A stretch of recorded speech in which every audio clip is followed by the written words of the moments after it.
టాలీవుడ్‌లో ఐటీ సోదాల కలకాలం కొనసాగుతుంది. ఐటీ అధికారులైతే ముఖ్యంగా ఈ నిర్మాణ సంస్థల్లో అయితే సోదాలు చేస్తున్నారు.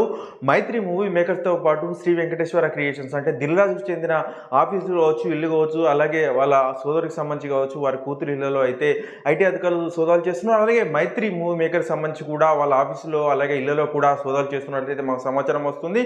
మనం చూసుకున్నట్లయితే 'పుష్ప 2' అయితే 'మైత్రి' మూవీ మేకర్ నిర్మించింది. ఈ 'పుష్ప 2'కి అయితే భారీగా వసూలు సాధించింది 'పుష్ప 2'. ఈ నేపథ్యంలోనే అధికారులు సోదాలు చేయడం అయితే ప్రస్తుతం ప్రాధాన్యత సంతరించుకుంది. మరోవైపు సంక్రాంతికి వస్తున్నాం గేమ్ చేంజర్ సినిమాతో అయితే నిర్మాత దిల్ రాజు సంక్రాంతికి అయితే ఈసారి 2 సినిమాలతో వచ్చారు. ఈ సినిమాలు కూడా బాక్స్ ఆఫీస్ ముందు మనం చాలా సక్సెస్ అయ్యాయి. ముఖ్యంగా మనం చెప్పుకోవాలంటే గేమ్ చేంజర్ కొంత నిరాశపరిచినప్పటికీ కూడా సంక్రాంతికి వస్తున్నాం అయితే భారీ వసూలు రాబడుతుంది. ఈ నేపథ్యంలోనే ఐటీ శాఖ అధికారులు సోదాలు చేస్తున్నారు. 'మైత్రి' మూవీ మేకర్ సంబంధించి కూడా 'మైత్రి' మూవీ మేకర్స్ వాళ్ళు అయితే భారీ బడ్జెట్తో అయితే చిత్రాలు నిర్మిస్తున్నారు.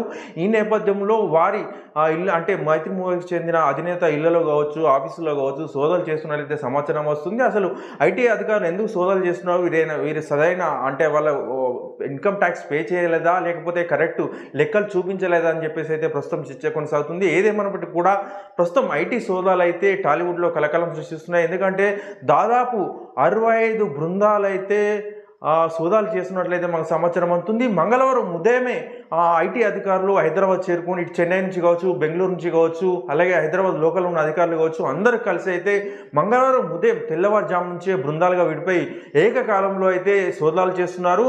జూబ్లీ హిల్స్ కావచ్చు, బంజారా హిల్స్ కావచ్చు, అలాగే గచ్చిబౌలి కావచ్చు, సినిమా అంటే 'మైత్రి' మూవీ మేకర్స్ ఆఫీసుల్లో అలాగే దిల్ రాజు చెందిన ఆఫీసుల్లో అయితే ఏకకాలంలో సోదాలు కొనసాగిస్తున్నారు. అయితే సాయంత్రం వరకు ఈ సోదాలు కొనసాగే అవకాశం మనకు కనిపిస్తుంది.